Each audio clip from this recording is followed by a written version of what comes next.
மறுபடியும் சொல்றேன், கட்சி நிதின்ற பேர்ல அடிச்ச கொள்ளைய ஒண்ணு ஒன்னா கவர்மெண்டோட கஜானாக்குள்ளேயே கொண்டு சேர்த்துக்கிட்டே இருக்கிறாங்க.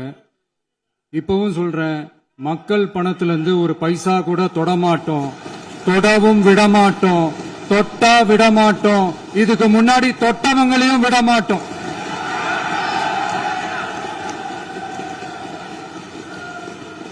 ஒவ்வொரு ஊழலா வெளியில வரும் போலே, ஒவ்வொரு வேஷமா கலைஞ்சிரும் போலே, இங்க இருக்கிற நிறைய பேரு நடுங்கி போய் இதுல நம்ம மேல அவதூறு வேற. இப்ப புதுசா ஒரு வெப்பன் ஒண்ணு கொண்டு வந்திருக்காங்க. அது என்ன தெரியுமா? அவங்க தயவால தான் நம்ம ஆட்சி நடக்குதான். மக்கள் தயவால இந்த ஆட்சி நடந்துகிட்டு இருக்கு.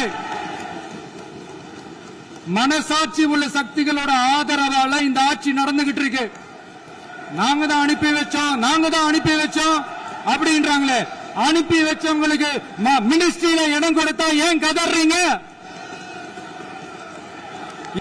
ஏன் இவ்வளவு கோபம்? ஏன் இவ்வளவு கதறல்ஸ்?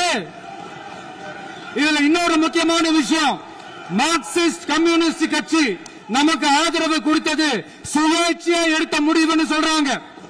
அதே மாதிரி இந்திய கம்யூனிஸ்ட் கட்சி நமக்கு ஆதரவு கொடுத்தது சுயேட்சையா எடுத்த முடிவுன்னு சொல்றாங்க. இதுல எங்க இருந்து நாங்க தான் அனுப்பி வச்சோம், நாங்க தான் அனுப்பி வச்சோம்னா புரியல. மக்களுக்கு நல்லா புரியும், எல்லாத்தையும் தெளிவா பார்த்துக்கிட்டு இருக்கிறாங்க.